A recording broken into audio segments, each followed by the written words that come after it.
So, well, it's not the best public relations to say that, we have a devil in place. Is that what you're saying? Well, no, it's not like that. It's a proverbial saying. I know it's a saying, yes. but, it's like we're in a situation. Yeah, because I said all the political parties are almost the same. What that statement implies is that we're in a situation that looks bad, but if that is the change that is promised, yes, I would rather stay here than it's bad. Nigeria is not an El Dorado yet. I mean, and we could be an El Dorado because we have all the resources, natural, physical, human, and so on, resources to make this nation an El Dorado. So we are not there yet.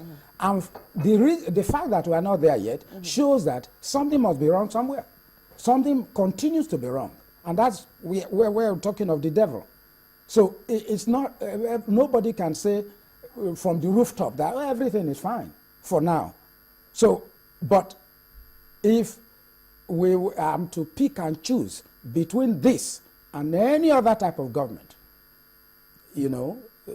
from all indications, I'll choose this. That's what I was saying. Some people will say that you're comfortable to say this because, you're living in a house. You were saying that there's relative security. Yes. As you rightly said, you rather have peace and freedom. Yes. But some people's freedom and peace have been denied them by insurgents. How do you think we're doing against this, on this war against insurgents? Yeah, the peace, the insurgents, yes, it is that. But it was not caused by this administration. That's what I find difficult to understand, in the commentaries of people who point accusing fingers at the present head of state.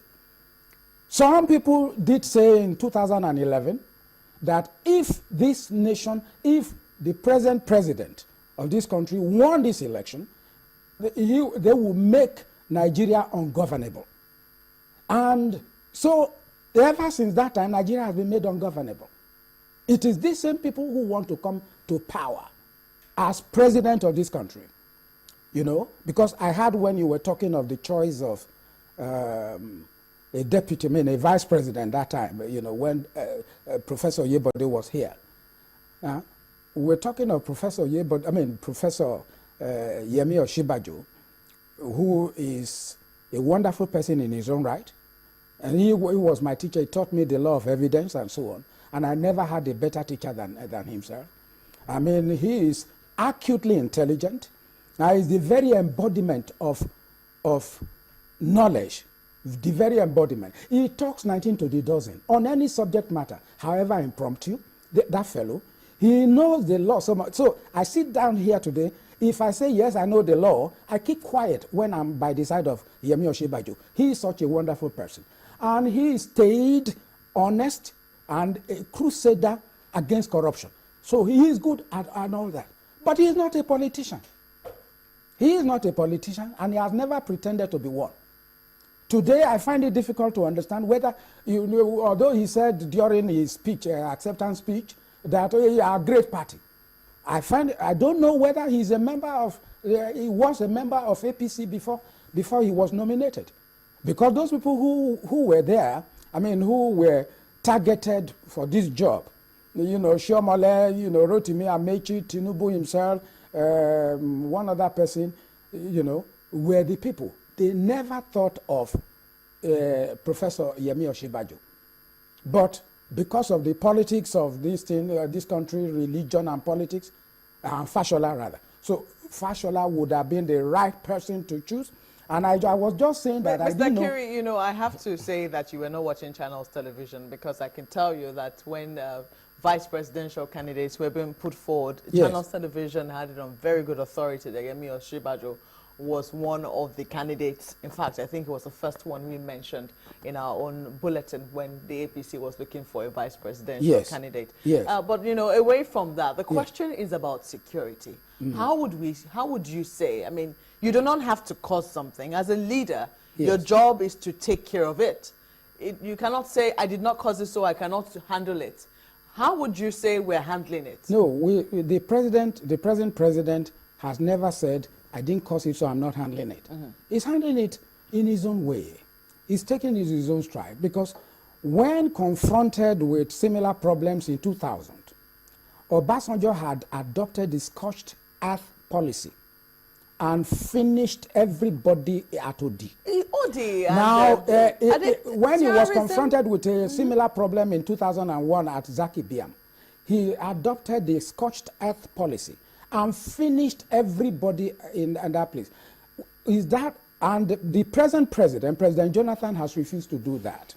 That's number one. And it's not as if he's not fighting it.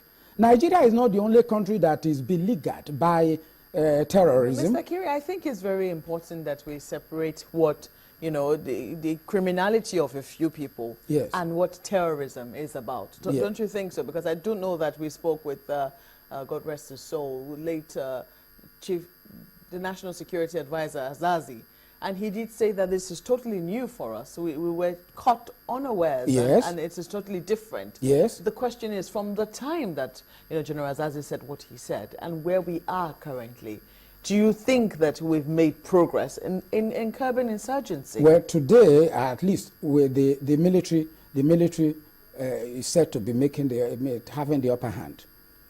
Now, and don't forget that the reason why it seems very difficult for us to confront this one headlong is that we are not fighting a conventional war like the war in Biafra, even the war in Biafra, for example, the conventional war. That's not what it is. This is a guerrilla type of warfare for which our military never trained. So they are just getting trained to do this type of war. It's a difficult thing. In Afghanistan, it has been there, and we have a government there. And they are not just about to drive away the president of that country because of because the thing continues. Now in Pakistan, name every country. Okay, Mr. Akiri. Yes. So it's not only in Nigeria. We are having a situation, and we are moving into the next election. Yes. Now, before Markwe asks you about your assessment of the security situation, yes, you're talking about the divides that we have as we move into the next election. I was going to ask you, how do we take care of those divides in order to move this nation to where it ought to be? You see, because there are men who believe that the next election will help Nigeria move to the next place where it ought to be. You know, the way I look at things is that, I mean, I told you that not... the problems that confront Nigeria are not insurmountable. For example, if we would do away with religion, not that we should not practice our religion, all I'm saying is that we should distance religion completely from politics.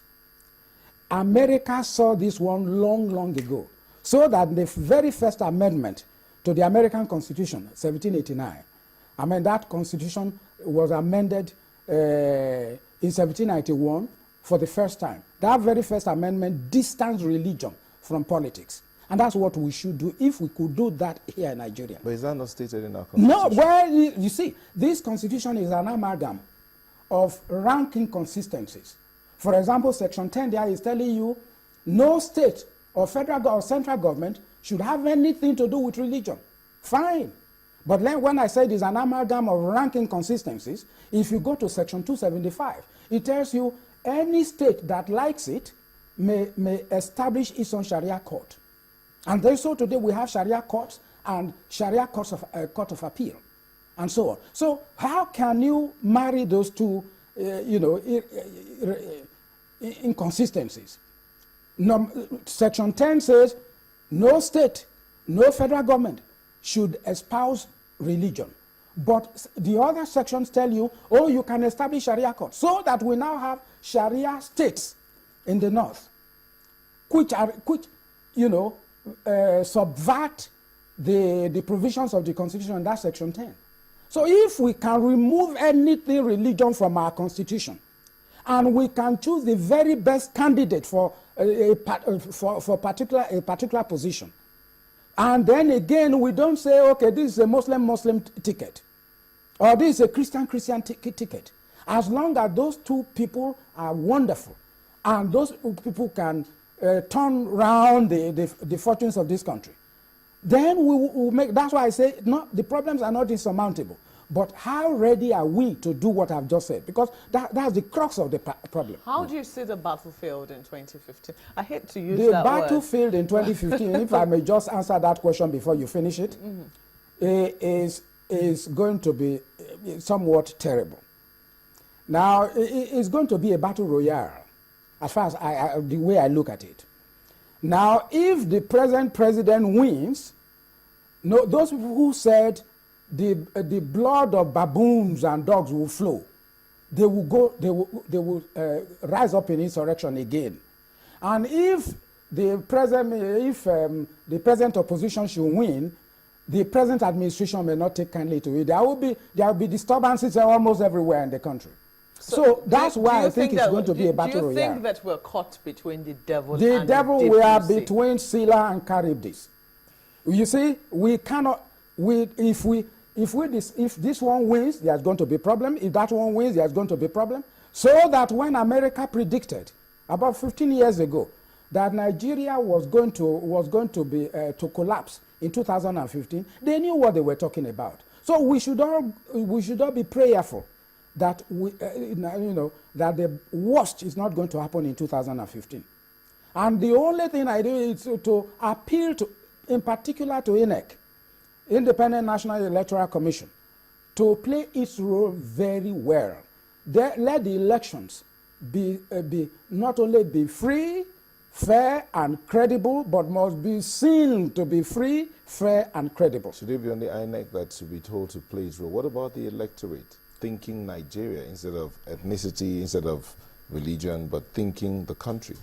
Well, yes. Even the politicians, there is a problem of followership, the problem of electorate, yes. But whatever the electorate may do, if the electorate decides to vote this way or that way, there could still be problems. If INEC has not played this role very well, because there is a situation in which you have cast your vote for this particular party, and then INEC turns around to say, no, that was not the person you voted for. Three of us now would have voted for a particular party, and then you now had the announcement that, oh, we voted for the other party, not for this party. So that's why INEC has a very big role to play here. Now, how would that work out if the parties themselves, for instance, they've just finished their primaries? Yes. Now, amongst those primaries, they've had complaints back and forth of how votes were taken from one candidate and given to the other candidate. Yes. So how would that work out if the parties can't work out the internal democracy and then you expect INEC to ensure that it goes smoothly? Well, that's our problem, but the problems are monumental. So even at the level of the parties, there's no internal democracy. Then you now compound it with the inefficiency and ineffectiveness of INEC. I'm not saying that they will be inefficient and ineffective. I just say in case they turn out to be, because I plumbed for, I think I give kudos to Professor Jega for what he has done so far. And I do hope, I mean, in 2011, he did it so well. That was comparable only to the 1993 general elections, which Abiola won. Now, but subsequently, we had a very bad dream in Enugu.